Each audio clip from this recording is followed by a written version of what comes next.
बिस्मिल्लाहिर्रहमानिर्रहीम। अस्सलाम वालेकुम नाज़रीन, आप यूट्यूब चैनल देख रहे हैं। मैं इमरान खान हूँ। मोहसिन नकवी साहब को मैदान में लाया गया, यानी हालात वाकई गड़बड़ है और इस मौके पर उनका मैदान में आना, वो ये चाहते हैं कि थोड़ा सा एक रूम हासिल किया जाए। मुझे ऐसा लगा कि वो थोड़ा सा टाइम गेन करना चाहते हैं और टाइम गेन करने के लिए कुछ जो दानिश्वर हैं उनको भी इस्तेमाल किया गया। कल से कुछ एक्सपर्ट्स जो हैं उनको मैदान में लाया गया, मुख्तलिफ टीवी चैनल्स के ऊपर ये खबरें चलवाई गई, आज अखबारात में भी छपवाया गया। जैसा कि अंसार अब्बासी साहब की ये खबर है, अगर इस खबर को आप देखें तो आपको आइडिया हो जाएगा। वो ये कहते हैं जी कि chief of the defence forces के ओहदे के बाज़ाब्ता नोटिफिकेशन पर गौर जारी है। हालिया तरमीम के मुताले से वाज़ेह होता है कि नोटिफिकेशन के इजरा की कोई कानूनी मुद्दत मुकर्रर नहीं की गई और इसमें ताखीर से कोई आईनी या इंतजामी खला भी पैदा नहीं होता। ये इन्होंने अखज़ कर लिया अंसार अब्बासी साहब ने।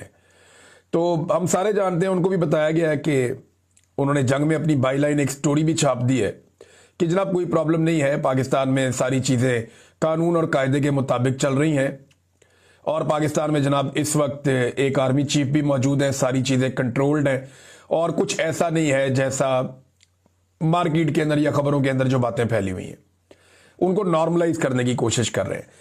लेकिन मोहसिन नकवी साहब की अगर आप प्रेस कॉन्फ्रेंस सुने और उसके ऊपर अगर आप गौर करें तो आपको यह समझ आती है कि एक बेचैनी तो है एस्टेब्लिशमेंट के कैंप में। देखिए, मोहसिन नकवी साहब जो है वो एस्टेब्लिशमेंट के आदमी है, इनका गवर्नमेंट से कोई ताल्लुक नहीं है। आसिम मुनीर साहब से इनके ज़ाती ताल्लुकात हैं। उन ज़ाती ताल्लुकात की बुनियाद पे ये एक मीडिया वाले से या एक मीडिया के सेठ से इन्होंने अपना जो किरदार है उसको तब्दील किया और वो एक सियासतदान बन गए और ये वक्ती तौर पे एक सियासतदान का इन्होंने रूप धारा है। इनका कोई सियासी करियर नहीं है, कोई अवामी नौइयत की इनकी शख्सियत नहीं है। लिहाजा जब तक आसिम मुनीर साहब हैं तब तक ये मौजें करेंगे, उसके बाद ये किस्सा पारीना बन जाएंगे, ये हम सारे जानते हैं।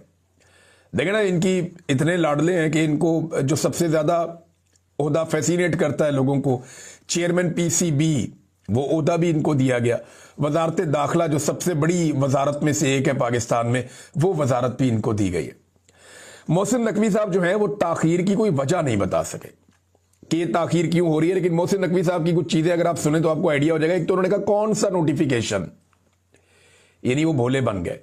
पूरा पाकिस्तान उस नोटिफिकेशन के बारे में बात कर रहा है, अखबारात में आप उस नोटिफिकेशन के बारे में खबरें छपवा रहे हैं, टीवी के ऊपर आप चीज़ों को नॉर्मलाइज करने के लिए उस नोटिफिकेशन की बात कर रहे हैं।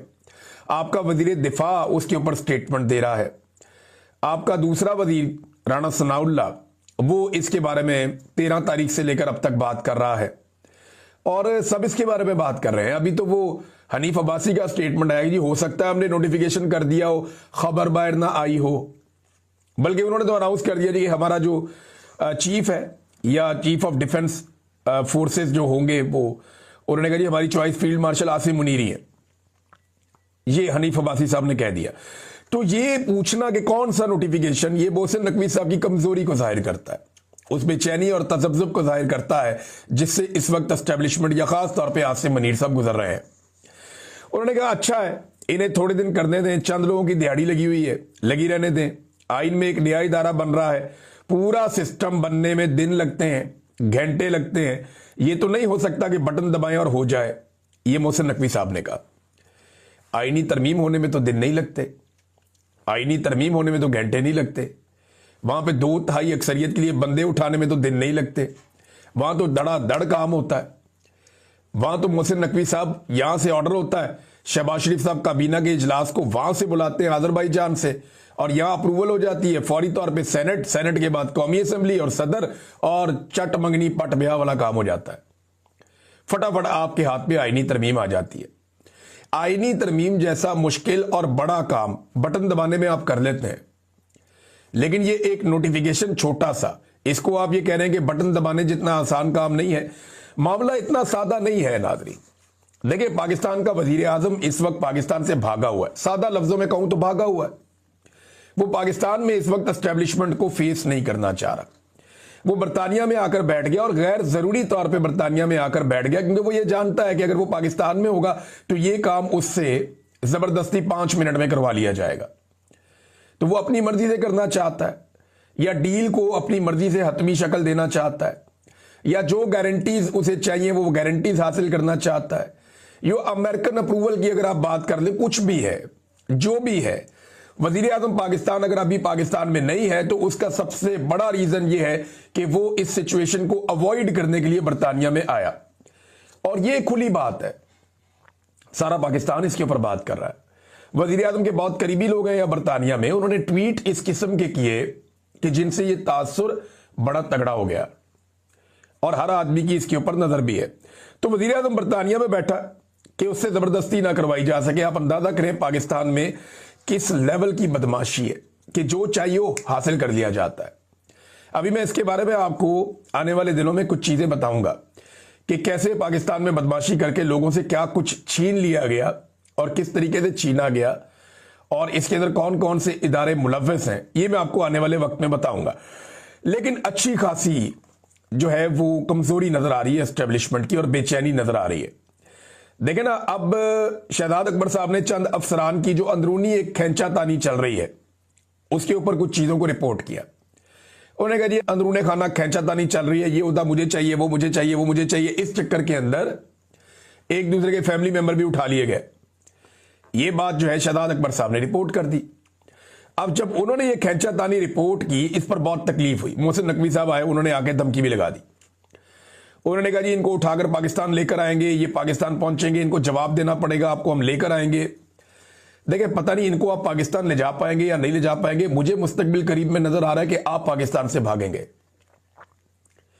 शहजाद अकबर साहब को या दीगर लोगों को पाकिस्तान उठा के ले जाना तो ये बहुत दूर की बात है।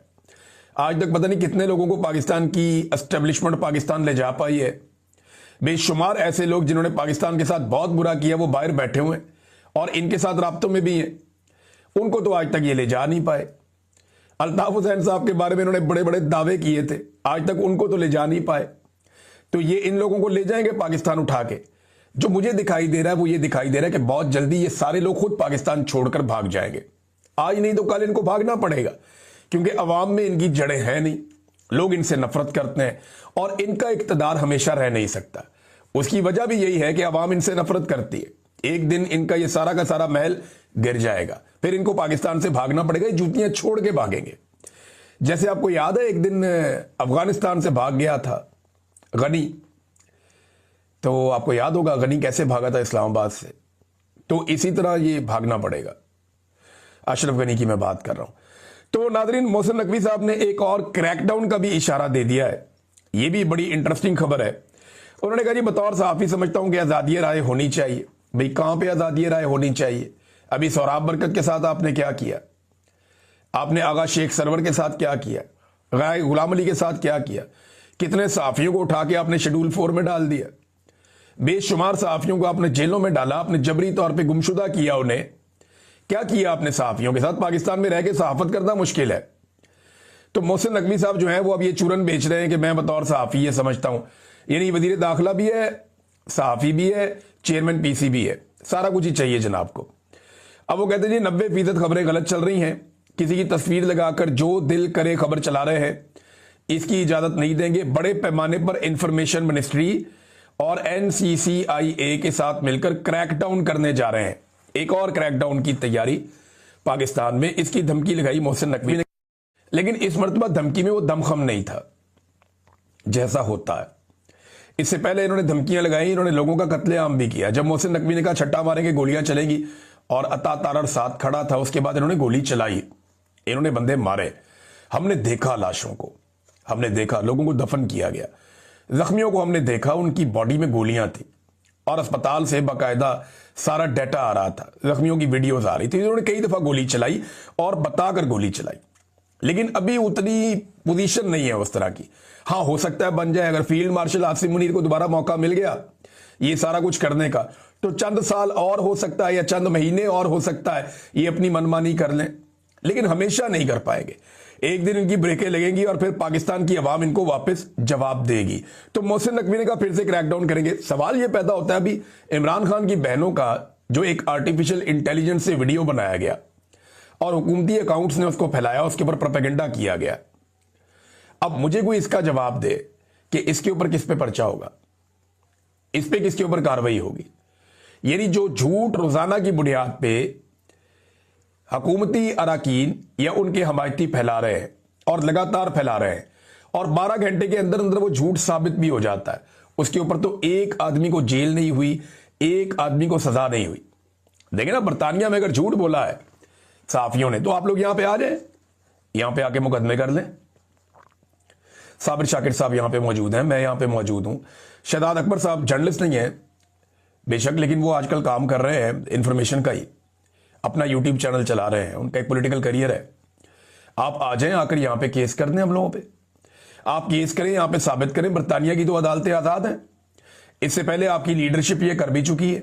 तो आप आए ना, आकर यहां केस करें और केस करके आप साबित करें कि जो खबरें दी गई हैं वो खबरें गलत है। जिसके खिलाफ खबर है वो आ जाए और आकर साबित कर ले। ऐसे तो नहीं होता, मजाक तो नहीं है। और ये केस करना चाहते हैं, ऐसा नहीं है कि ये नहीं करना चाहते, ये करना चाहते हैं, लेकिन क्योंकि जो खबर हम देते हैं वो ठोक बजा कर देते हैं और हमें पता है कि इसके असरात क्या होंगे इस खबर के। उसके बाद वो खबर आती है। बहरहाल धमकियां लगा रहे हैं, तो धमकियां लगानी, इन्होंने और क्या काम करना है। अलीमा खानम ने एक बड़ा ऐलान कर दिया। उन्होंने कहा जी कल हम अडियाला जेल के बाहर से नहीं उठेंगे। अब ये मंगल वाला दिन जो है ना, बड़ा सख्त दिन होने जा रहा है। अगर नोटिफिकेशन ना हुआ मंगल के दिन तक तो इमरान खान साहब की मुलाकात मुश्किल है। और अगर इमरान खान साहब की मुलाकात ना करवाई गई और नोटिफिकेशन भी ना हुआ तो वहां पे पंगा पड़ जाएगा। खैबर पख्तूनख्वा से लोग कह रहे हैं जी हम रास्ते बंद कर देंगे, और उनकी हुकूमत इसके अंदर शामिल है। वो कह रहे हैं जी हम रास्ते बंद करेंगे, और सारे के सारे एमपीएस, एमएनए और सेनेटर्स और टिकट होल्डर्स, उन सबको लेकर ये अडियाला जेल के बाहर पहुंचने वाले हैं। वहां पे बड़ा एहतजाज होगा। अलीमा खानम कहती है कि जब तक इमरान खान से मुलाकात हमारी नहीं होगी अब हम वहां से नहीं उठेंगे। इंडियन मीडिया को इंटरव्यू के हवाले से जब उनसे सवाल किया गया, उन्होंने कहा जी क्यों ना दें इंटरव्यू। वो इमरान खान की सेहत के बारे में और उनकी सलामती के बारे में पूछ रहे थे। अब इंडियन मीडिया ये प्रोपेगेंडा कर रहा था ना, इंडियन मीडिया ये प्रोपेगेंडा कर रहा था कि इमरान खान को कत्ल कर दिया गया जेल में। तो इमरान खान की बहनों ने इंडियन मीडिया को बता दिया कि जनाब नहीं कत्ल किया गया, या उसकी सेहत के हवाले से, उसके मामलात के हवाले से उन्होंने वहां पे डिस्कशन कर ली। वो ये कहती है कि पाकिस्तान का मीडिया तो हमें दिखाता नहीं है, हमारी बात ही नहीं सुनता, या तो आप सुन ले। फिर उन्होंने कहा जी फैक्ट्रियां किसकी हैं वहां पे, ताल्लुकात किसके हैं वहां पे, तोहफे कौन लेकर जाता था, मोदी किसके घर में। उन्होंने पकड़ के सारी चार्जशीट नवाज शरीफ पे बना दी। ये अलीमा खानम ने किया। उन्होंने बल्कि बताया कि 10 साल पहले ऐसे सबूत हमारे सामने आए थे कि ये लोग तो वहां बिजनेस करते हैं। ये भी अलीमा खानम ने इल्जाम लगाया। तो उन्होंने कहा गोली चलानी है गोली चलाओ, आंसू गैस चलानी है आंसू गैस चलाओ, हम वहां से नहीं जाएंगे, हम अडियाला के बाहर आकर बैठ जाएंगे, ये अलीमा खानम ने कहा। अब एक और नाज़रीन डेवलपमेंट हुई, वो ये कि रावलपिंडी की जो दहशतगर्दी की अदालत है उसने ये हुक्म जारी किया कि निमल यूनिवर्सिटी और शौकत खानम अस्पताल के जो अकाउंट्स हैं उन्हें खोल दिया जाए, यानी जो अकाउंट्स बंद किए गए उन्हें खोला जाए। अदालत में यह बताया गया कि अलीमा खान के जो जाती अकाउंट्स हैं वो अकाउंट्स तो बंद रहेंगे, लेकिन जो बाकी अकाउंट्स हैं वो खोल दिए जाएंगे। और बंद वो इसलिए हो गए थे कि अलीमा खानम का आईडी कार्ड उनके साथ मुंसलिक था। आप पाकिस्तान की वजारत दाखिला के निज़ाम का अंदाजा कर लें, आप अंदाजा कर लें आप क्या हालात हैं कि एक खातून के अकाउंट बंद करने थे पकड़ के, वो शौकत खानम के भी बंद कर दिए, निमल के भी बंद कर दिए। ये आइडेंटिफाई नहीं कर सके, क्लासिफाई नहीं कर सके कि ये अकाउंट अलग है वो अलग है। एक यूनिवर्सिटी के और एक अस्पताल के जहां पे लोगों का मुफ्त इलाज हो रहा है उसके भी अकाउंट इन्होंने बंद कर दिए। तो मरीजों के साथ इन्होंने ज्यादती की। बहरहाल ये अकाउंट अब खुल गए हैं, ये अच्छी बात है। नाज़रीन एक बड़ा इंकशाफ है जो रियासत अली आज़ाद साहब ने किया है। रियासत अली आज़ाद साहब आप सब जानते हैं, एक साबिक सदर हैं और इनका ताल्लुक है इस्लामाबाद हाई कोर्ट बार से। वो ये कहते हैं वफाकी आईनी अदालत इसलिए बनाई गई है कि एक सियासी जमात पाकिस्तान तहरीक इंसाफ पर पाबंदी लगाई जाएगी और रेफरेंस यहां भेजा जाएगा। यानी उन्होंने बताया, उनको ये बात पता चली है और ये बड़ी खौफनाक बात है। वो ये कहते हैं पाकिस्तान तहरीक इंसाफ पर बतौर जमात पाबंदी लगाई जाएगी और फिर रेफरेंस भेजा जाएगा वफाकी आईनी अदालत में, क्योंकि अब यहां पे रेफरेंस आना है। सुप्रीम कोर्ट ऑफ पाकिस्तान की तो आईनी हैसियत खत्म हो गई है, तो वफाकी आईनी अदालत में तो अपने बंदे बिठाए हुए हैं। एस्टैब्लिशमेंट उन्हें जो कहेगी या जो फैसला लिखकर देगी वो सुना देंगे जज। अब वो ये कहते हैं कि वो जो पाकिस्तान तहरीक इंसाफ पर पाबंदी लगाने का फैसला है वो भिजवाया जाएगा वफाकी आईनी अदालत को, और ये अदालत उस फैसले के ऊपर टप्पा लगा देगी और उसके बाद खैबर पख्तूनख्वा में गवर्नर राज लगा दिया जाएगा और ये वफाकी आईनी अदालत उस पर भी ठप्पा लगा देगी। यानी जब गवर्नर राज लगेगा तो ये कहेंगे ठीक है जी, लगा रहने दो, जरूरत है तो नजरिया जरूरत के तहत जनाब अब ये गवर्नर राज भी चलेगा। ये वो कह रहे हैं रियासत अली आजाद साहब। अब उनका ये कहना कि मैं वार्निंग दे रहा हूं, ये कर दिया जाएगा, और उनके पास ये इतला है, और ये अगर इतला उनकी ठीक है तो ये बड़ी खौफनाक इतला है कि जनाब पहले पीटीए पे पाबंदी लगाओ, वफाकी आईनी अदालत से उस पर ठप्पा लगवा लो, पाबंदी पक्की हो गई। उसके बाद खैबर पख्तूनख्वा में गवर्नर राज लगाओ, वफाकी आईनी अदालत में मामला ले जाओ, वो उसके ऊपर भी ठप्पा लगा देंगे, वो भी पक्का हो गया। लेकिन गवर्नर राज अगर इन्होंने लगा दिया ना तो ये अपने ताबूत में एक और कील ठोंक लेंगे, क्योंकि खैबर पख्तूनख्वा में गवर्नर राज लगा के ये सुहेल अफरीदी को वो ताकत दे देंगे जो उसको वो इस्तेमाल फिर कर लेगा या वो कर सकेगा। वजह यह है कि जो मोमेंटम अभी स्लो बन रहा है गवर्नर राज लगने की सूरत में, वो बिजली की रफ्तार से बनेगा। मुझे अच्छी तरह याद है कि पंजाब में ना मोमेंटम नहीं बनता था वकला तहरीक में, लेकिन जैसे ही पीपल्स पार्टी की हुकूमत ने पंजाब में गवर्नर राज लगाकर सलमान तासीर को इक्तदार दे दिया, उसको सौंप दिया, मरहूम सलमान तासीर हमें याद है अच्छी तरह, तो सलमान तासीर को इक्तदार दे दिया तो शरीफ खानदान फारग हो गया। तो उसके बाद बड़ा जबरदस्त मोमेंटम बन गया, अवाम भी खड़ी हो गई। तो इसी तरह अवाम खड़ी हो जाएगी खैबर पख्तूनख्वा में अगर कोई मेहरबानी कर दे और गवर्नर राज लगा दे खैबर पख्तूनख्वा में। मुझे नहीं लगता कि एस्टेब्लिशमेंट इतनी बड़ी गलती करेगी, लेकिन इनका पता भी कोई नहीं है, एक पागलपन का ये शिकार तो है। एक और खबर है नादरीन, और ये खबर है जस्टिस सुल्तान तनवीर साहब, ये लाहौर हाई कोर्ट के जज हैं, और हसन नियाज़ी साहब ने एक दरखास्त कर रखी है, अपील कर रखी है लाहौर हाई कोर्ट में, इमरान खान साहब के भांजे हैं। इनकी दरखास्त यह है कि जनाब जो मिलिट्री कस्टडी में इनको रखा गया और जो कोर्ट मार्शल की कार्रवाई इनके खिलाफ की गई वो गैर कानूनी और गैर आईनी है, लिहाजा उसके खिलाफ ये अपील में गए हुए हैं हाई कोर्ट में और इनको वहां से रिहाई मिलनी है। तो इनका एक बेंच पहले बना था, वो बेंच टूट गया। अब जब दोबारा बेंच बना उसमें जस्टिस सुल्तान तनवीर जो हैं वो बेंच के सरबराह थे, 2 रुकनी बेंच। अब ये बेंच भी टूट गया क्योंकि जज साहब ने समाज से इनकार कर दिया, उन्होंने माजरत कर दी, उन्होंने कहा मैं नहीं सुनता। आप अंदाजा करें कि जजेस के ऊपर कितना दबाव है कि जजेस हसन नियाज़ी का केस नहीं सुन पा रहे। पहले एक जज के पास जाता है वो कहता है मैं नहीं सुनता, दूसरे के पास जाता है वो कहता है मैं नहीं सुनता। ये निज़ाम किस हद तक नंगा हो चुका है। अब एक और बेंच बनेगा, ये केस वहां पे जाएगा। तो मेरे ख्याल में अब जस्टिस आलिया नीलम साहिबा को कोई ऐसा बेंच बनाना चाहिए जो टूटे ना और मन मर्जी का फैसला दे दे। यानी जजेस की गैरत भी गवारा नहीं कर रही कि यार इनके साथ हम और कितनी ज्यादती करें इस खानदान के साथ। और देखें मिलिट्री कोर्ट को जो भी जज जस्टिफाई करेगा वो मुनसफ होने का हक अदा नहीं करेगा, उसके ऊपर हमेशा ये दाग और धब्बा लगा रहेगा। पाकिस्तान की आईनी अदालत के ऊपर ये दाग लगा हुआ है, वो जो मर्जी करे ये दाग धुलना नहीं है। तो नादरीन ये खबरें थी, अब तक के लिए इतना ही। अपना ख्याल रखिएगा, अपने इस चैनल का भी। अल्लाह हाफिज।